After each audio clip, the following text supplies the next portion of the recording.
Hello viewers, আসসালামু আলাইকুম রহমতুল্লাহি ওবরাকাতু। কেমন আছেন সবাই? আশা করি সবাই ভালো আছেন। সবাইকে আওয়ার জার্নি স্টোরিসে স্বাগতম। আজকে ঘুরতে এসেছি কালের সাক্ষী বরিশালের লাকুটিয়া জমিদার বাড়িতে। বাংলার আনাচে কানাচে ছড়িয়ে ছিটিয়ে আছে ইতিহাস আর ঐতিহ্য। তারই মধ্যে অন্যতম ঐতিহ্য পরিপূর্ণ শহর হচ্ছে বরিশাল। এই বিভাগের প্রতিটি জেলা উপজেলায় রয়েছে অসংখ্য ইতিহাস।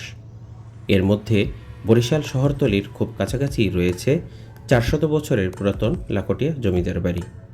এই বাড়ির অবস্থান শহর হতে মাত্র 8 কিলোমিটার উত্তরে বরিশাল সদর উপজেলার লাকটিয়া গ্রামে।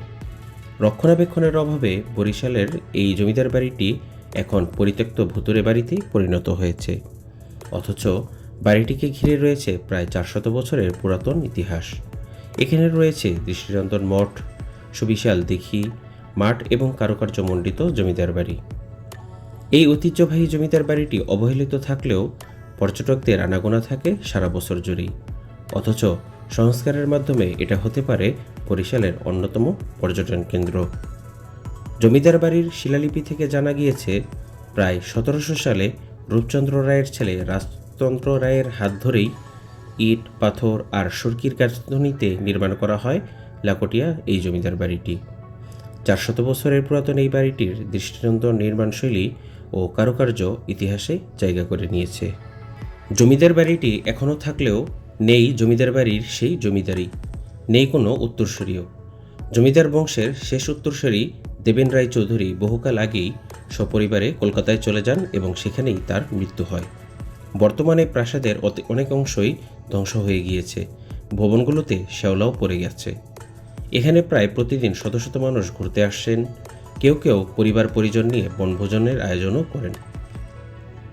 কারুকার্য খচিত জমিদার বাড়ির নিচের অংশে বিশাল একটি গোপন কামরার আকৃতি দেখা গেলেও অবহেলায় তাই মাটির নিচেই বিলীন হয়ে যাচ্ছে।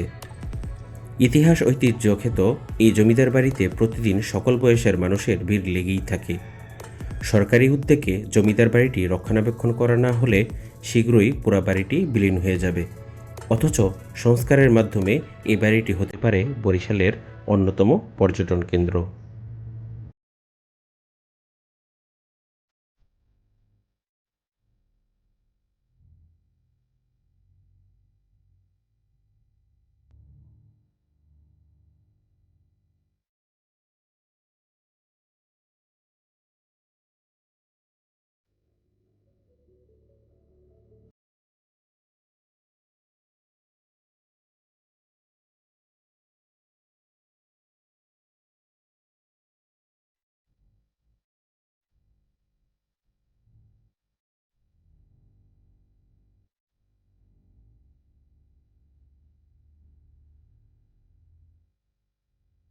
জমিদার বাড়িটির সামনেই রয়েছে দুটি কাঠ বাঁধানো বিশাল একটি পুকুর এবং এই জমিদার বাড়িটির আশপাশে প্রচুর ফসলি জমি রয়েছে। এখানে বিভিন্ন ধরনের ফসল চাষাবাদ করা হয়। বর্তমানে এটি বাংলাদেশ কৃষি উন্নয়ন কর্পোরেশন এর তত্ত্বাবধানে রয়েছে। বাংলাদেশের পুরাতন এই স্থাপনাগুলো পুনরায় আবারও তার আগের রূপে ফিরে আসুক সেই কামনা করে আজকের ভিডিও এখানেই শেষ করতে যাচ্ছি। সবাই ভালো থাকুন, সুস্থ থাকুন, আমাদের ভিডিওগুলো দেখতে থাকুন, লাইক দিন, শেয়ার দিন এবং আপনারা আপনাদের মূল্যবান মতামত কমেন্ট বক্সে জানিয়ে দিবেন। আসসালামু আলাইকুম ওয়া রাহমাতুল্লাহ।